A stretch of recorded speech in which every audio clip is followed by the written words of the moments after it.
I got you stuck off the realness. I got you stuck off the realness. I got you stuck off the realness. I'm programmed with essential 21st century smack talk. Your mother is fond of Brainiac. So let's just get into it. Hey, Happy New Year's, everyone! It's your favorite community manager, Maps, and we're gonna kick off the New Year's with a Daily Planet News dump. Now I'm gonna pass it over to Spittle. He's gonna give us the rundown for the Daily Planet News.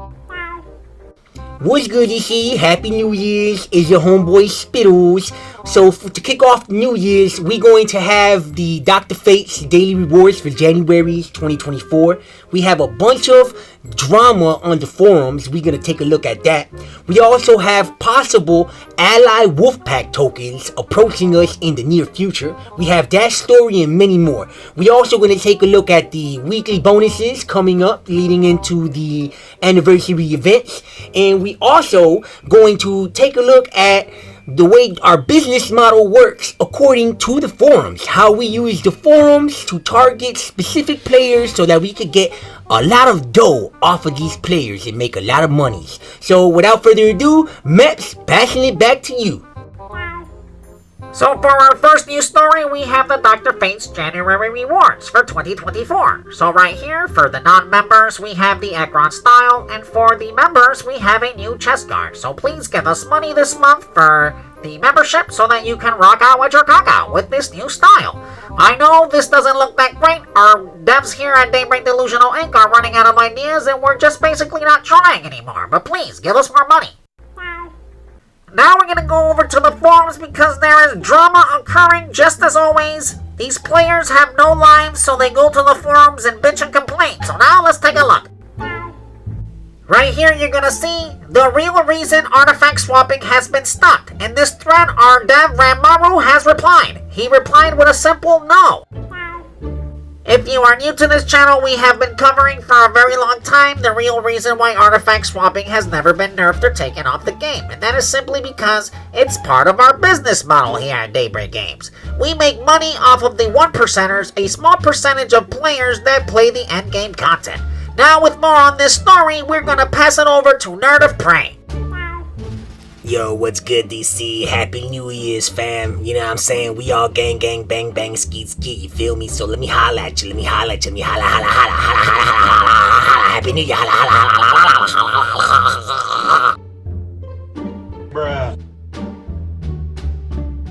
So right off the bat, before I can even start this presentation, as I was recording for this presentation, you're gonna see Complain in the trade chat right there. He complains and bitches a lot. He says, if you ain't arc swapping, delete DCUO. You see, this is a type of toxic player us here at Daybreak Games. We love our business model targets these players specifically because we make a lot of money. And they usually drag everybody else that's in their inner circle with them. So they basically all give us money for artifacts so that they can swap them all the time. So now with that said, let me start my presentation.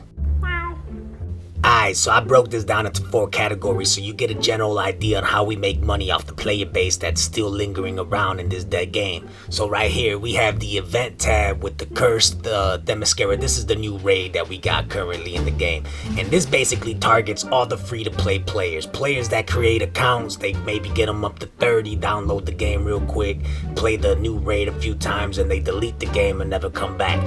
We might get maybe some replay money off these players, but generally we don't make no bread off these players at all. This is strictly free-to-play base population.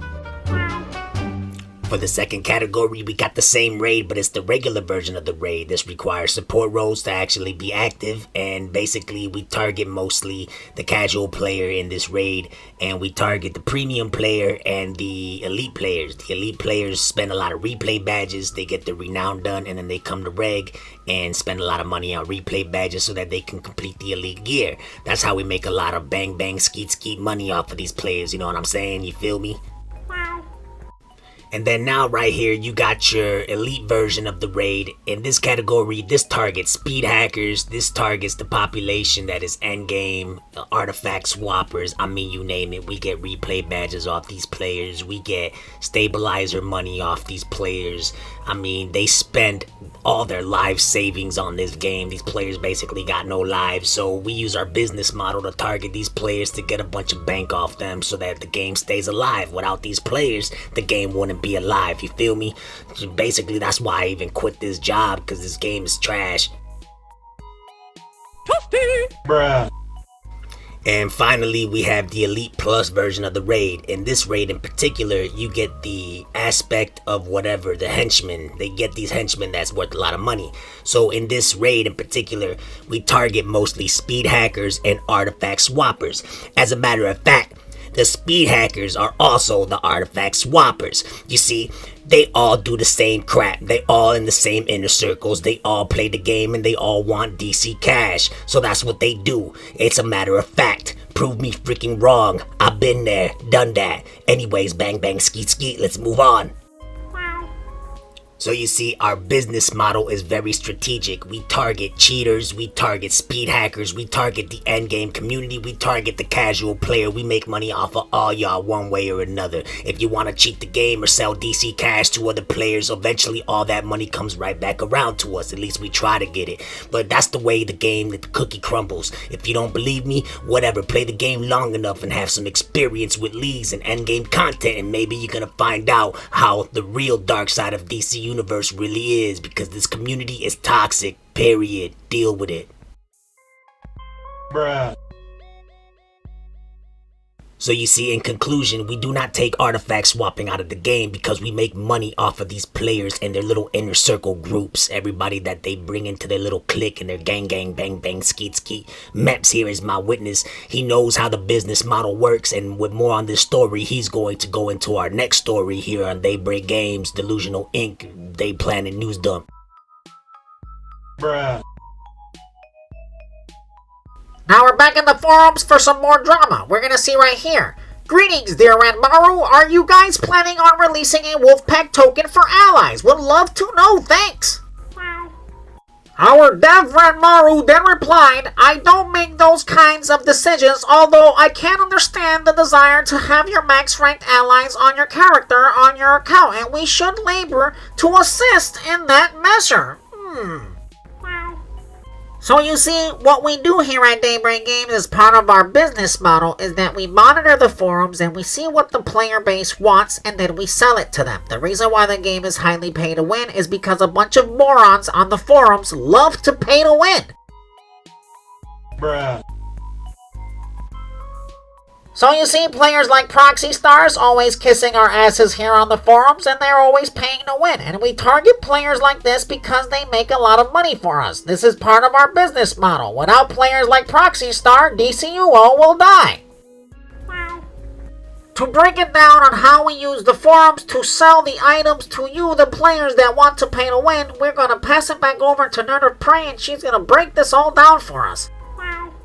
So look, DC, this is not rocket science, it's just basic logic. We monitor the forums. Right here you see, dating back from 2021, around April 2nd, players been asking for a faction change token. I didn't find it in here because it just takes too long, but us here at Daybreak Games, we gave everybody some bullcrap excuse as to why we can't give them a faction change token. But recently, we gave y'all a Wolfpack token, which basically targets players that want to switch factions. Just give us a CR skip on an alt, or if you have an existing alt, and then give us $255. This makes us more money than just a basic faction change token, you see? So we use our Daybreak business model to target these players. This is happening now. It happened back then, and it's happening again. Bruh.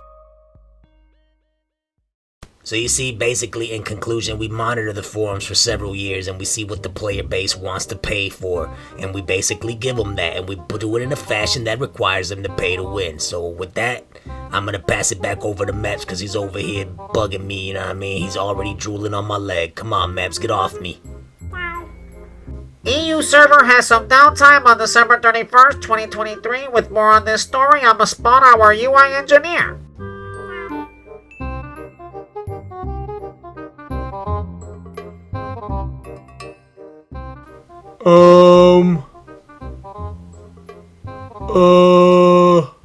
So I'm not sure what's going on, so I'm going to pass it to Red 5. Happy New Year's, I'm Red 5. Prime time 69 all the time, Red 5. This is how I put on my makeup, and I got my cane, I'm Red 5. Prime time 69 all the time, Red 5. I'm Pop Star Red 5. Bruh. I apologize for the incompetence here at Daybreak, but on other news, we have the Atlantis episode Spotlight. We have this going on from now through Wednesday, January 3rd, 2024. That will be followed by the Source Marks Week, which will start on January 4th, 2024, and will last through Wednesday, January 10th, 2024. That will conclude our news dump, and from all of us here at Daybreak Games, Happy New Year's! I got you stuck off the realness. I got you stuck off the realness. I got you